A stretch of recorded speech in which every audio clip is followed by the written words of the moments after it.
Hello friends, welcome back to my YouTube channel Delhi को vlog. कैसे हो आप लोग? उम्मीद है सब अच्छे होंगे, सब बढ़िया होंगे। देखो, मैंने कल एक वीडियो अपलोड की थी कि आप एमटीएस के जो फॉर्म निकले हुए वो अप्लाई कर सकते हो, और एमटीएस हवलदार के भी फॉर्म निकले हुए तो वो भी अप्लाई कर सकते हो।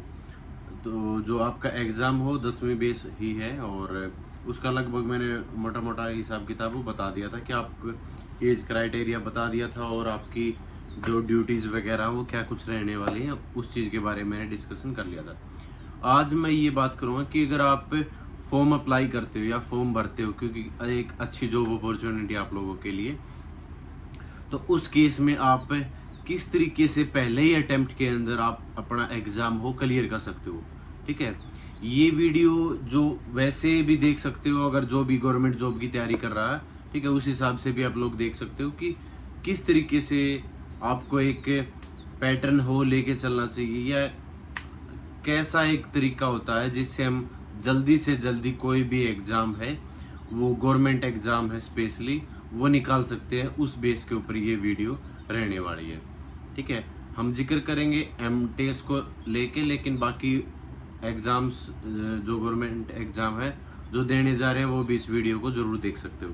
ठीक है, तो देखो, पहले अटेम्प्ट में बहुत सारे ऐसे बच्चे होते हैं जो कुछ ना कुछ मेजर्स गलतियां कर देते हैं।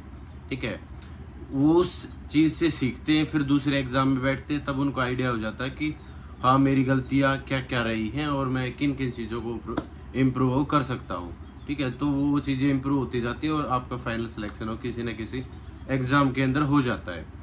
अब इस मेनली इस एग्ज़ाम की मैं बात करूँ तो आप लोगों को पता होगा कि एमटीएस और आपका जो एमटीएस हवलदार है, ठीक है, दोनों का ग्रेड पे 1800 के लगभग है, 1800 के समथिंग है। बाद में प्रमोशन वगैरह हो के ग्रेड पे वो बढ़ जाएगा और आपकी सैलरी है वो अच्छी खासी हो जाती है।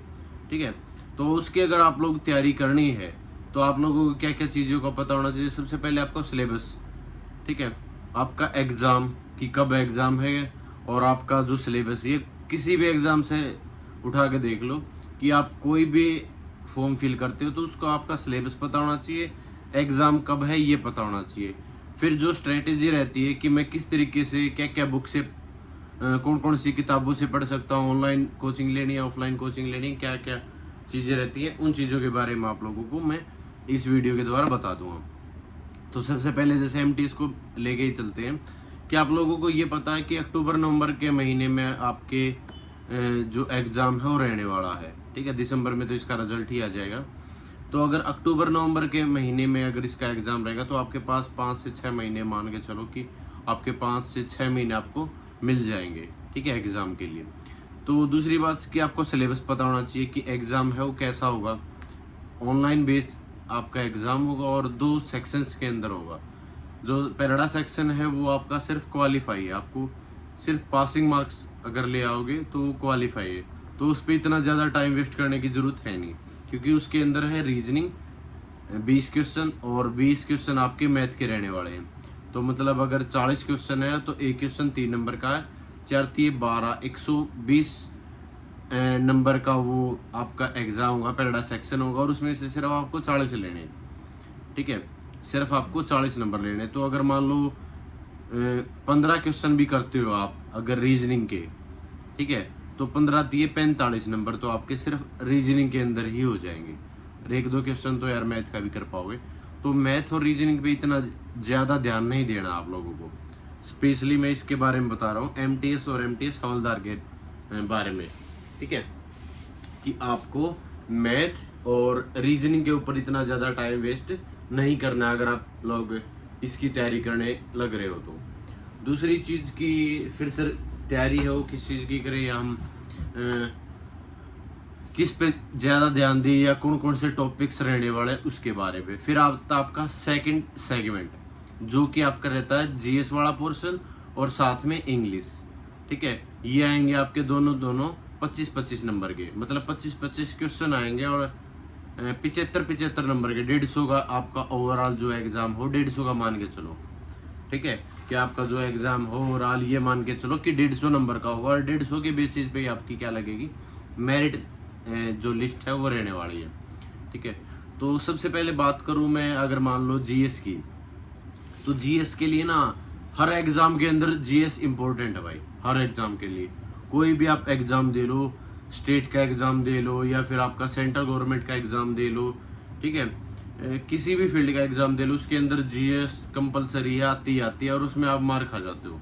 तो जीएस के लिए कोई एक बुक मत ले के आओ कि मैं सिर्फ एक ही बुक लेके आ रहा हूँ सर और उसी से पढ़ता हूँ, नहीं। आप जीएस के लिए जितनी ज्यादा बुक होंगी ना आपके पास, और उन जितनी भी बुक्स हैं उन सब का 4 से 5 बार रिवीजन होगा, तब आपकी वो चीज़ है इम्प्रूव करेगी और आपको एक कॉन्फिडेंस आएगा कि हाँ मैं जीएस के अंदर स्ट्रांग हो चुका हूँ और मैं जीएस के अंदर एक अच्छा स्कोर कर सकता हूँ, ठीक है। तो 2-3 बुक्स हैं, वो उनका मैं नाम ले देता हूँ। एक तो स्टैटिक जीके के लिए एक RWA की बुक आती है, वो अच्छी बुक है, सभी को पता है। तो स्टैटिक जीके के लिए वो ले आओ सभी एग्जाम्स के लिए, ठीक है। सभी एग्जाम्स के लिए स्टैटिक जीके की एक बुक आती है RWA की, वो ले आओ। दूसरी करंट अफेयर के लिए उत्कर्ष क्लासेस देख लो, या एक स्पीडी की बुकलेट आती है वो परचेज कर लो, या उत्कर्ष क्लासेस की भी कर सकते हो, उत्कर्ष क्लासेस ही कर लो, ठीक है, वो बेस्ट है। तो आपकी जो करंट अफेयर है वो उत्कर्ष क्लासेस, स्टैटिक जीके है वो आपकी RWA वाली बुक से हो जाएगी, और ब्लैक बुक है वो भी लेके आ सकते हो, अच्छी बुक है, ठीक है। उसके अलावा एक रेलवे की स्पीडी की बुक आती है ऑब्जेक्टिव टाइप, वो परचेज कर सकते हो, और आपके पास ल्यूसेंट है वो कंपलसरी है, वो होनी चाहिए। अगर इतनी सारी चीजें अगर आप पढ़ लेते हो, उसके बाद आप किरण की कोई भी उस एग्जाम से रिलेटेड प्रीवियस ईयर ले आओ, या जीके के लेके आना चाहते हो तो जीके के ले आओ, ये चीजें आपकी कंपलसरी है। बाकी मैं मोटा मोटा सा बता दूं, जैसे आपको पॉलिटी है, पॉलिटी के अंदर आप हर एग्जाम के अंदर ना ये अनुच्छेद आते हैं, संविधान संशोधन आते हैं, और संसद से रिलेटेड क्वेश्चंस आते हैं कि राष्ट्रपति हो गया, उपराष्ट्रपति, ये कौन से अनुच्छेद में, इस तरीके से क्वेश्चंस वो आपके बनते हैं। तो सबसे ज्यादा बनते हैं कि अगर कोई लेटेस्ट संविधान संशोधन हुआ वो, या फिर आपके अनुच्छेद हैं, ठीक है, वो कि ये आर्टिकल है, ये कौन से उसमें ये चीज है, कौन से आर्टिकल के अंदर आती है, ये सारी चीजें। बाकी हिस्ट्री आपका जितने भी युद्ध लड़े गए हैं वो, ठीक है। अब तो मॉडर्न हिस्ट्री में से ज्यादा पूछने लग गए हैं, तो मॉडर्न हिस्ट्री आपकी अच्छी होनी चाहिए, उस पर पकड़ होनी चाहिए, ठीक है। और जैसे आपकी साइंस है, साइंस के अंदर भी बहुत मेन टॉपिक हैं, जैसे डिजीज के हैं, विटामिन के हैं, ठीक है, और आपके हार्मोन्स से रिलेटेड हैं। तो ऐसे ऐसे क्वेश्चंस हैं, वो मोटे मोटे वो आप लोग NCERT की एक छोटी सी बुकलेट आती है, आपके पास बुक होनी चाहिए, ठीक है।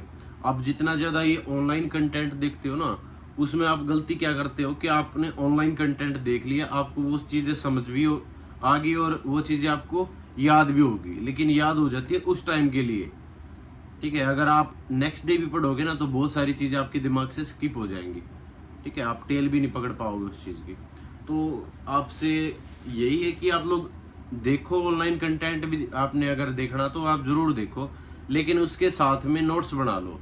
अगर वो आपको पता भी है ना, फिर भी आप लिख लो, ठीक है, फिर भी आप नोट डाउन कर लो और उसको रिवाइज करो डेली बेसिस पे। अगर डेली बेसिस पे आप रिवाइज करोगे तो उस चीज़ पे आपकी पकड़ हो जाएगी, ठीक है। सारा ऑनलाइन कंटेंट के ऊपर भी भरोसा मत रखना, एक मिक्स करके लेके चलना हमें, ठीक है।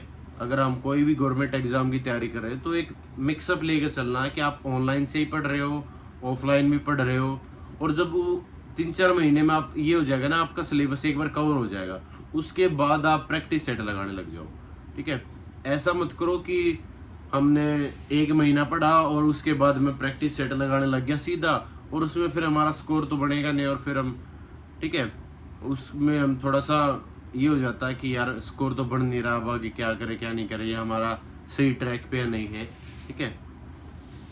तो चीज़ें ये है कि आप ऑनलाइन भी पढ़ो, बेशक आप यूट्यूब से फ्री कंटेंट ले सकते हो, या किसी का बैच ले रखा तो उस बैच के भी आप नोट्स बना लो, ठीक है। और साथ में आपके पास बुक्स हैं वो अवेलेबल होनी चाहिए, ठीक है। कि आपका जैसे अगर MTS की बात करूँ तो आपके 25-25 नंबर के 75 के आपके नंबर के, आपके दोनों के सब्जेक्ट के आपके क्वेश्चंस बनेंगे, ठीक है। तो 150 का आपका पेपर होगा, तो आपके पास एक इंग्लिश की बुक होनी चाहिए, इंग्लिश की आप KD कैंपस के ले आओ, ठीक है, जो नीता मैडम की है, सॉरी नीतू मैडम की है जो, और पहला जो पार्ट है ना वो ले आओ, ठीक है, वो अच्छा है। और उसके साथ साथ नियॉन क्लासेस की भी है, अगर ज़्यादा उसमें डीप जाओगे तो, ठीक है। तो उससे आप सिनोनियम्स है, एंटोनियम्स है और वन वर्ड सब्स्टिट्यूशन है, ये चीज़ें कर सकते हो। और उसके साथ साथ आप